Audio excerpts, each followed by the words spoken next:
I'm looking, and yeah, we're rolling. We're on location here.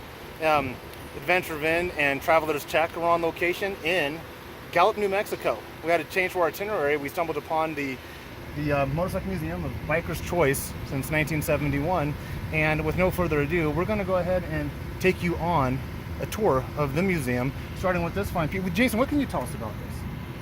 This is the 1972 Honda Myocardial.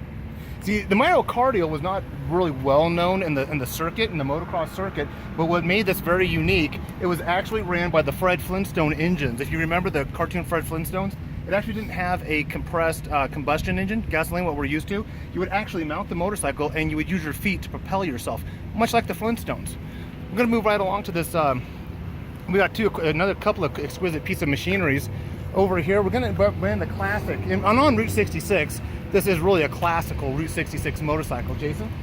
This is the 1994 Honda Power Banana. This was really known for on Route 66 as the Motorcycle Police Evader. That was the informal name, basically because the two-tone color pattern would blend in not only into the natural surroundings of the ruins and the dilapidated buildings of Route 66, but you can also hide that like in all the fields and pastures amongst the cows and other livestock. We're going to move back to the back row. We're going to get a little bit more colorful here.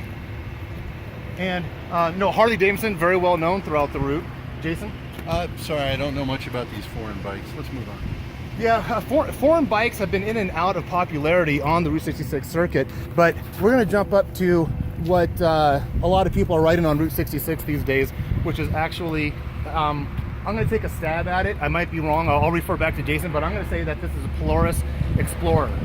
It's pronounced Polaris von Crepery. This was the French and German market, with the popularity of riding on Route 66, they combined their ingenuity and talents. They came up with this piece of machinery. The nice thing about it, they don't have a lot of panels on these bikes, which made it very accessible for the rider and the mechanic to do any kind of roadside maintenance.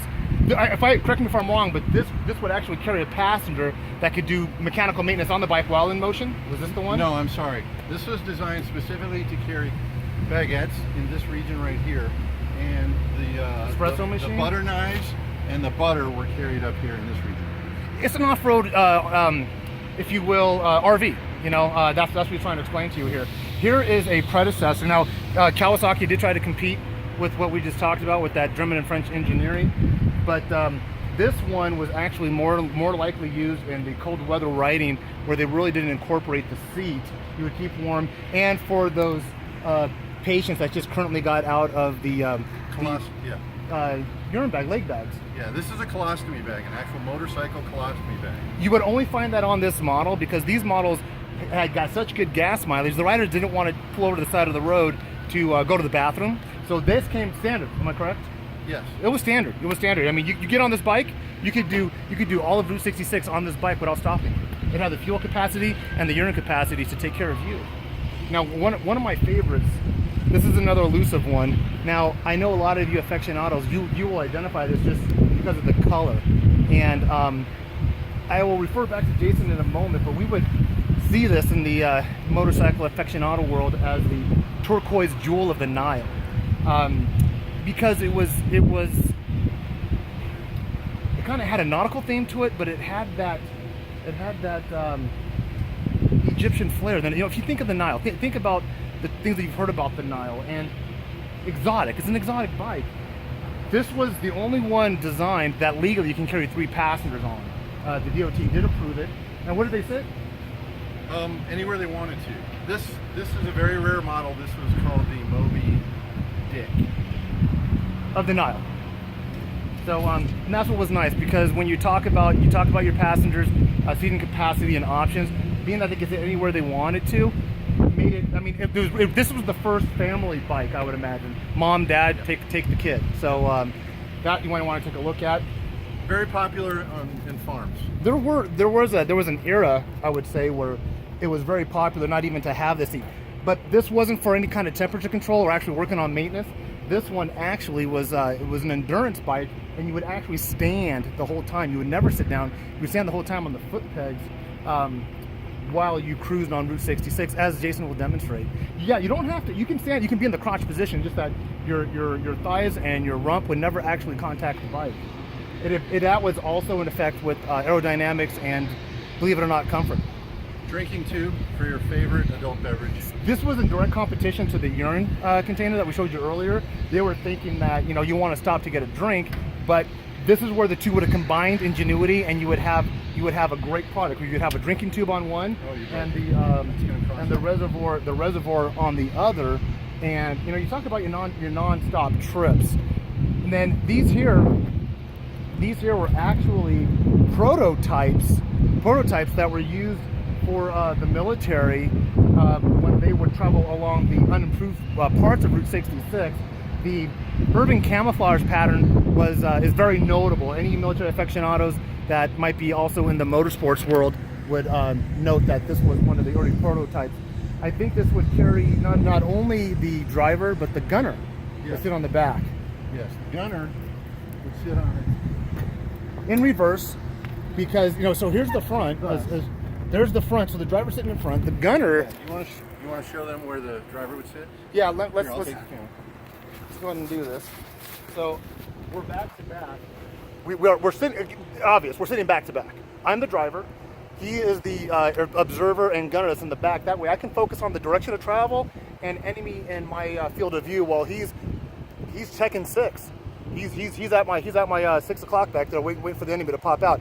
Anything that I would have missed, he would have picked up, taken him out. I would have picked him up, taken him out. Yeah. Nice cocktail, maybe some coffee. The back-to-back effect also provides that back support that a lot of these other models don't have. My personal favorite really is the Jewel of the Nile. I'm a family guy. I like that. I like the idea I can get me in. It's made for 3. I could probably squeeze 4 if I don't feed them. And we just had a new one pull up. This is the Alsco Panel Master 9000.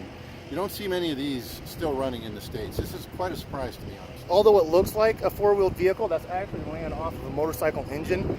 But don't let the size deceive you. It's one passenger, right? One person can fit. Yeah, that's only a single. It's only a single with cargo. And the drivers, he's giving somebody else a tour right now, so we're not going to get into that. But some of the other ones that you might see, you have some of the color pattern here. I think the guy on Cars, Ernesto from the show Cars, did this paint job. Yeah, this was called the clown bubble. Usually, it would usually match the tattoo pattern of the rider itself. That way, if the riders were in a group and they ever got separated from their bikes, God forbid an accident, they would know which rider was riding which bike according to the color pattern of the bike and the tattoos that was tattooed on the rider's body. Yeah, and please, just an important maintenance note, most people change their oil and take pretty good care of the bikes. Don't forget motorcycle sunscreen, because this is what happened. This was a basal cell carcinoma that we had to cut out of this vehicle. It's only got a couple days left, so please, keep your laughter down around these sensitive. I really was trying to keep this more of a positive interview and a video, but I do have to say I do agree with Jason pointing this out. Don't fuck with cancer. Yeah. He didn't say that, everybody. But, yeah, he did. This is going on YouTube. But yes, so this is what happens. So you want to have your sunblock or just keep covered from head to toe. Although the gunmetal gray is a nice touch. So we're gonna wrap it up right now. This is once again a spontaneous stop at the Biker's Choice since 1971 motorcycle exhibit and museum. I highly doubt you'll see this anywhere else on Route 66. It's the only place. So when you're in Gallup, New Mexico, make sure you swing by.